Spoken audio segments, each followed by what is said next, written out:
হতে দিব না ইনশাআল্লাহ। আমরা দেখেছি কিভাবে এই বাংলাদেশকে নিয়ে ছিনিমিনি খেলেছে ওই প্রভু রাষ্ট্র ভারত। বাংলাদেশের জনগণ ভারতের দাদাগিরি আইন মানবে না। আমরা বলেছি ভারতের সাথে আমরা সম্পর্ক চাই, কিন্তু সেই সম্পর্ক হতে হবে ন্যায্যতার ভিত্তিতে। আওয়ামী লীগ যেটি করেছে, ভারতের সাথে এক ধরনের স্বামী স্ত্রীর সম্পর্ক করছে, কিন্তু আমরা কারোর সাথে স্বামী স্ত্রীর সম্পর্ক চাই না। আমরা চাই মর্যাদার সম্পর্ক। গতকাল আপনারা দেখেছেন ওসমান হাদি ভাইয়ের মৃত্যু সংবাদ যখন বাংলাদেশের জনগণ জানতে পারে, তখন বাংলাদেশের বিভিন্ন জায়গায় বিক্ষোভ হয়েছে, প্রতিবাদ হয়েছে। কিন্তু আমরা দেখেছি ওসমান হাদি ভাইয়ের হত্যাকাণ্ডকে কেন্দ্র করে অনেকে বিচারের দাবিতে রাজপথে নেমে তাণ্ডব চালিয়েছে। আগামী ফেব্রুয়ারি মাসে নির্বাচন হবে। আমার কাছে যদি মনে হয় একটি মহল পায়তারা করছে নির্বাচন বানচাল করার। আমরা দেখলাম সকালে একটি ভিডিও ভাইরাল হয়েছিল, ওসমান হাদি ভাই তিনি নব্বসদের বিরুদ্ধে বলেছেন।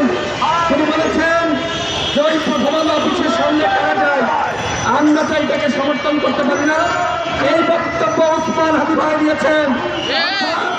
যারা তার চেতনাকে ধারণ করেন তারা কোনোভাবে প্রথম আলো রেজিস্ট্রারের অফিসে হামলা করতে পারে না। আমরা মনে করি বিপ্লবী ছাত্র জনতায় হামলা করে নাই, এই হামলা করেছে দুর্বৃত্তরা, যারা নির্বাচন বানচাল চায়, বাংলাদেশ এগিয়ে যাক, যারা এটি সহ্য করতে পারে না, তারা চক্রান্ত শুরু করেছে। আমরা মনে করি এই হামলার দায় বিপ্লবী ছাত্র জনতাকে দেওয়া যাবে না। দুর্বৃত্তরাই হামলা করেছে। আমাদেরকে নিয়মতান্ত্রিক আন্দোলন শিখিয়েছেন। তিনি নিজে এর আগে যখন প্রথম আলোর অফিসের সামনে কতিপয় ব্যক্তিরা সেখানে গিয়েছিল হামলা করার উদ্দেশ্যে, এরপরে তিনি প্রতিবাদ করেছেন। অর্থাৎ ওসমান হাদি ভাই সবসময় এই মব সন্ত্রাসের বিরুদ্ধে ছিল। আমরা প্রতিবাদ করছি না, এখানে আমরা হাঙ্গামা করছি। আমরা বিচার চাই এবং বিচার হতে হবে। ওই খুনিরা ভারতে পালিয়ে গেছে, ওদেরকে অবশ্যই বাংলাদেশে ফেরত আনতে হবে। যদি ওদেরকে সরকার ফেরত আনতে না পারে, এই স্বরাষ্ট্র প্রদেশ থেকে আমরা চেয়ারে রাখবো না। এই স্বরাষ্ট্র প্রদেশ থেকে চেয়ারে রেখে কোনোভাবে এই সুষ্ঠু নির্বাচন সম্ভব নয়। সুতরাং ওসমান হাদি ভাইকে যে হত্যা করা হয়েছে, এর দায় নিয়ে আইন শৃঙ্খলা পরিস্থিতি এখনো পর্যন্ত স্বাভাবিক করতে পারে নাই।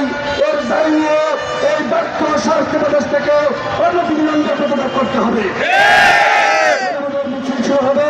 আমাদের মিছিলটি শান্তিপূর্ণভাবে আমরা সবাইকে দিকে দেব, সেখান থেকে আবার আমরা ফিরে আসবো। এই মিছিলে